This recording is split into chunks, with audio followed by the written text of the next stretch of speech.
today. Now, I was actually, I think, one of the first people that got to interview you, wasn't Yeah, you were, yeah. When I was like, I just joined when I was about 14. And yeah, and there's this funny story like... You can tell them, yeah. Yeah, when we just met, I was like walking behind, he's like, oh, bit of your hair is falling out. It was one of your extensions, and I pulled one of your extensions out. You should do that, I didn't realise. So, look, explain, because I remember you were a massive Harry Potter fan, weren't you, when you started? Yeah. Tell everybody how you got the part. Yeah, like I always say I wouldn't have got the part if I hadn't been a huge fan, because like I wasn't in acting professionally, I was just a professional Harry Potter fan, and I used to check all the websites, I used to check MuggleNet and Mickey Cauldron all the time. Yes! Yeah, and there was an announcement for an open call for Lovegood. I just fitted the bill, I was in the age bracket, and they said anyone from the UK or Ireland, and yeah, just went and got very lucky. Yeah. But you did a brilliant job as well, don't you think? She's amazing. Yeah, definitely! You're very fond of her, aren't you? Yeah, I think she's the best. I wouldn't want to play anyone else. I just think she's just, she really inspires me the way she's herself, and yet she's not trying to be, she's just always, as if she's at peace with everything, and I think everyone feels like happy when they're in Luna's company, because she doesn't judge anything, she's really open, and she just loves the world. She certainly does. What was that moment like, though, when you first walked onto the set? Oh my gosh, it was amazing, and yeah, you really need to wait till you see this exhibition, because that's just being there, like you see all this on screen, but you don't know how detailed it is, how much pure art is in there in detail. Like, because when I came on to say, it was so funny because Daniel Radcliffe was there. It was for my screen test, and I was sort of freaking out, like Harry Potter is talking to me on the right side. But could you just pause while I look around? You know, because you're freaking out. You're like, oh, this is where Harry can run mess, and then licking the floor, and just you have just this moment, because there's nothing like being there, and this is where it all took place, and it feels you get emotional. Very emotional. What about scenes? You've been involved in some incredible scenes over the years. I know the wedding scene was a fantastic scene for you. Yeah, anything Lovegood I just love, because the wedding scene was.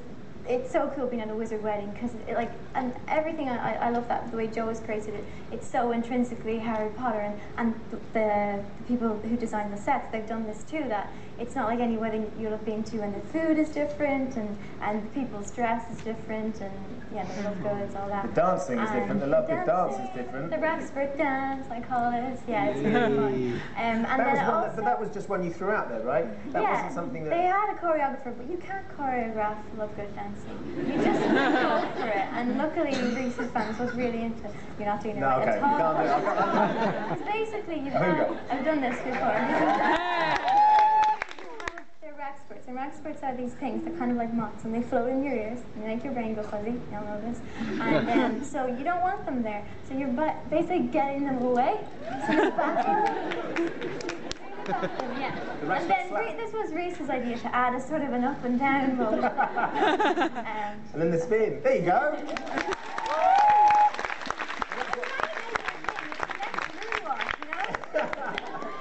There is every chance, but that was so magic about it. You got the sense that for you guys, and often you go to films and the characters have to be done a certain way, and they only can do that. But you guys had input all along the way, didn't you? If you could interpret something, like Warwick saying, "Oh, I fancy doing some stage diving," and the director Mike Neill said, "Great, we're going to do some stage diving." That was possible. Yeah, it was cool. It was like we were all very trusted with our parts, and respected, and they were really cool with me, because they were like, she's a crazy fan, she knows what she's talking about, and like that was in the book that Luna, because David said something like, he was like, I want sort of you and Zingfilius to be off doing the embarrassing dancing at the wedding. Someone has to do it. The Lovegoods will step in, you know.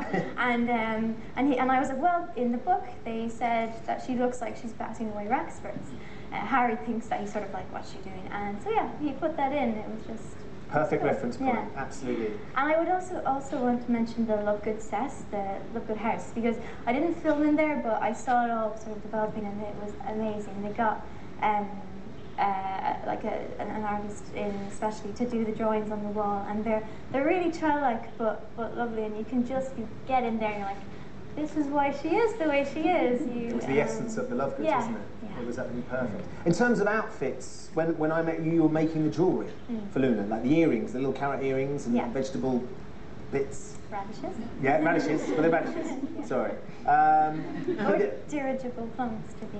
So, right. I'll just Don't mess with the detail. Leave it at radishes, it's fine. And what about the outfits though? Because she has some great outfits. Yeah, I love her outfits, and I think they really make it. Like I couldn't really play Luna probably if I hadn't had those things, because they just set you apart. You put it on, you're like, I can't care what people think of me, you know, and the hat and everything. Yeah, I especially love the dress I wore to Slughorn's party, the Christmas, because it looks like a Christmas tree, and it's sort of like it's Luna's party outfit. Everyone else tries to look pretty and cool, and whereas Luna's like, no, this is, you know, I want to do something special that people will remember. And do you remember that dress? It was amazing. Sort of Definitely. He puts it down in it, but it was so much fun. Yeah, and then the lion hat, which was really cool, and it blinked and moved, and yeah. I love it. How do you describe, when someone says to you, so you're in the Harry Potter films, how do you describe the impact it's had on your life? I don't know. Well, not just the Harry Potter films, but Harry Potter in general. Oh my God, in a sentence, I don't know. Just, it's made me really like into a more positive person.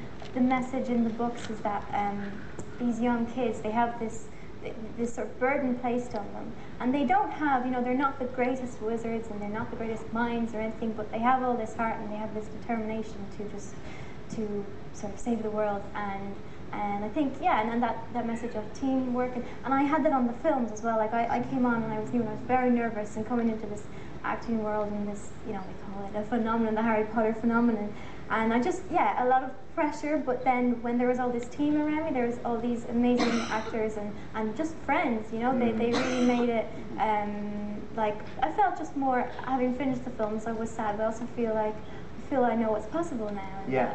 Ready to go on with the next part of your life? Yeah. Well, look, we've loved having you in part of our lives with Harry Potter. I know you've got a very, very important announcement for everybody to do with the tour. Would you like to tell them what it is? You're the first ones to know this, because I know probably a lot of you came here being like, what is this? What are we going to?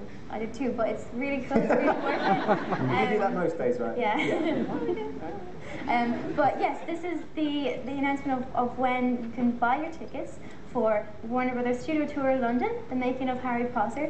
And yeah, you can't get in without a ticket, obviously, so you need to be there and you need to get it. So this will be, you can buy your tickets on Thursday the 13th of October 2011. So Thursday the 13th of October. Yay! 2011. Put it in your Blackberries, in your iPhones, in your diaries. That's the date. this is important. You can start getting tickets.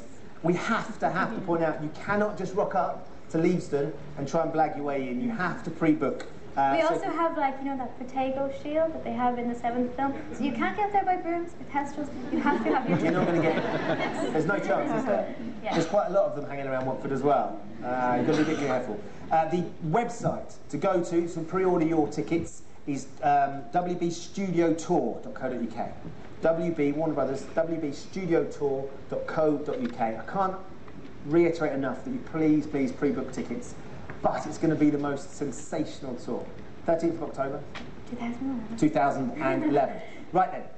Everybody ready to see who's going to win the tour?